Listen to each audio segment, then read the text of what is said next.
Martim Lutero nasceu na cidade de Eisleben, em 1482. O grande sonho do seu pai era que ele se tornasse advogado, e ele foi preparado a vida toda para isso. Ele já estava estudando na faculdade, quando fez uma viagem para visitar a família. Ao retornar, ele passou por uma grande tempestade, com muitos raios, e ele teve o real medo de morrer naquele momento. Ele fez uma promessa para Santa Ana, que se ele escapasse, ele entraria para a vida religiosa. Isso ele fez em 1505, ao bater na porta do mosteiro agostiniano de Erfurt e solicitar ao prior daquela casa monástica que o recebesse como monge.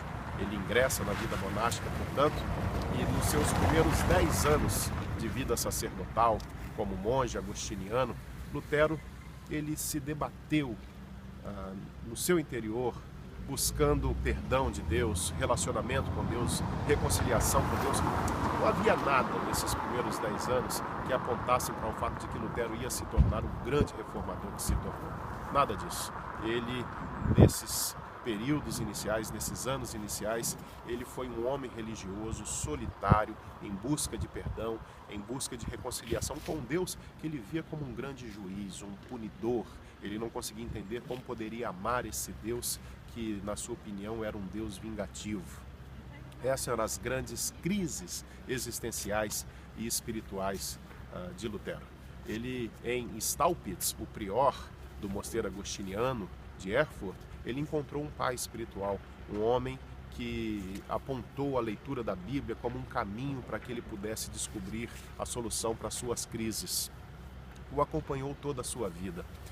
Foi uma pessoa importantíssima para ele na condução do seu caminho e da sua jornada, tanto espiritual quanto teológica. Foi o próprio Staupitz que o encaminhou para cá, para essa cidade, a cidade de Wittenberg, para se tornar professor de Bíblia na recém-faculdade fundada pelo príncipe eleitor da Saxônia, Frederico o Sábio. Frederico viveu como governante aqui nessa cidade, era um homem muito católico, e ele não queria ter apenas um castelo. Ao lado do castelo, ele ordenou que fosse construída uma igreja. Essa igreja que está atrás de mim, uma bela igreja onde Lutero pregou muitas e muitas vezes. O Frederico, eleitor da Saxônia, foi o homem que protegeu Lutero toda a vida. Curiosamente, ele nunca se tornou luterano. Ele adorava suas relíquias, chegou a acumular mais de 9.000 relíquias, mas isso não o impediu de proteger Lutero.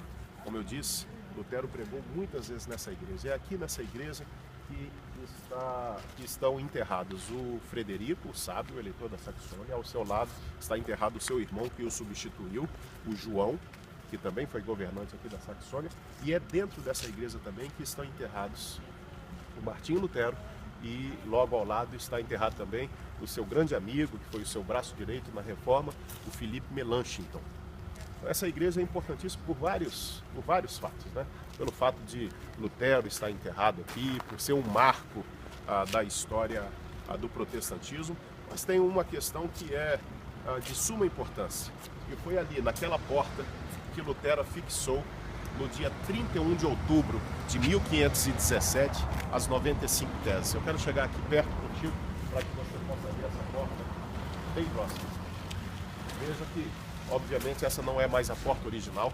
Numa das guerras religiosas pelas quais passou a Alemanha, a porta original foi queimada, o teto dessa igreja desabou, isso teve que ser reconstruído, mas hoje há aqui exatamente o local em que Lutero afixou as 95 teses, tornando-se isso um marco zero na história do protestantismo. Vejam que na porta está impresso todas as 95 teses, na língua alemã, naturalmente, mas elas podem ser lidas, podem ser vistas por todos aqueles que têm a oportunidade de vir a Wittenberg para visitar esse local, que é um local importantíssimo para a história da Reforma. Nas 95 teses, Lutero faz uma duríssima crítica à questão das indulgências.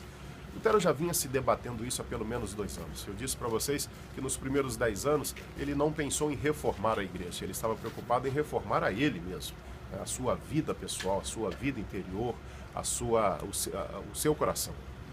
Mas em algum momento, os historiadores acham que foi entre 1515 e 1516, ele se despertou para uma reforma que ia muito além dele mesmo, uma reforma da igreja. Ele percebe que a igreja havia se afastado do caminho ideal do cristianismo. Uma das questões que o incomodava já antes de 1517 era a questão das indulgências. Quer dizer, a possibilidade de você comprar o perdão da sua alma ou da alma de um ente querido através de dinheiro, né, ou de algum tipo de doação para a igreja. Naqueles dias chegou aqui na região de Wittenberg um dos principais cobradores de indulgência, um homem chamado Tetzel. Ele é famoso por ter dito que assim que a sua moeda tilintasse no fundo do cofre, a alma do seu ente querido sairia do purgatório e iria para o céu.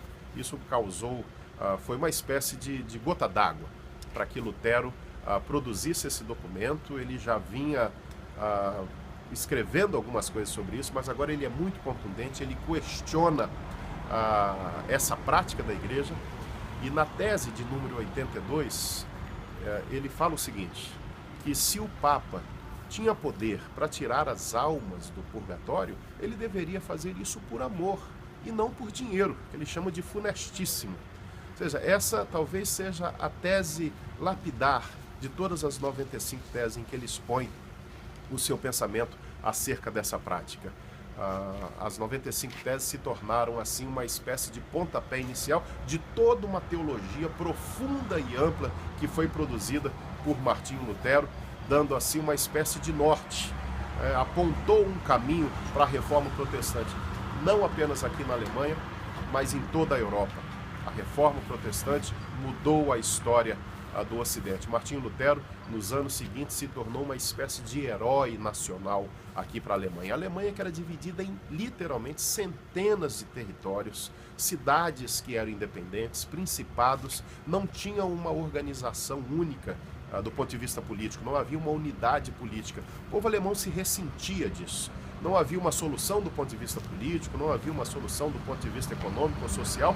Essa solução apareceu a partir da religião. Foi um homem religioso, parece que o povo alemão esperava por isso, uma pessoa que tivesse um discurso, que tivesse uma voz que os unisse. E eles encontraram essa pessoa nesse monge agostiniano, Martinho Lutero, que através da tribuna dessa igreja, da igreja que fica aqui no centro de Wittenberg, e através dos seus escritos, ele empolgou todo esse povo, e isso virou uma espécie de efeito dominó em toda a Europa, desencadeando a famosa Reforma Protestante, que nesse ano, 2017, completa 500 anos. Nós estamos aqui apresentando para vocês, então, esse marco zero, a porta na qual Martinho Lutero afixou as 95 teses.